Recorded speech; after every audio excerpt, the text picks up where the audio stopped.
everyone, welcome back. It's Dustin Nulf. I got tip number 13 for you today. Whether you're an entrepreneur, small business owner, or in sales, these tips should be helpful for you on a daily basis. So yesterday we talked about building your database. Today we're going to talk about what do you do with that database, and that's you want to stay in touch with them, and you're going to use a CRM to do that. So tip number 13 is to use a CRM tool to stay in touch with your database.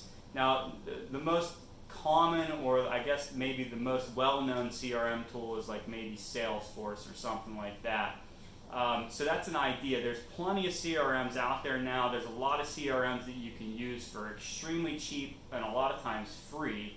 So do your research before you start tapping into a CRM. But no matter what business you're in, you want to compile a database and then stay in front of them with a CRM. And when I say stay in front of them, we're talking about email campaigns, text campaigns, even video campaigns via email and that sort of stuff.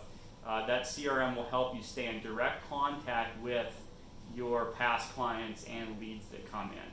So I hope that was helpful. Please follow me on Instagram, YouTube, Twitter, or Facebook. The links will be in the bio or in the summary under this video.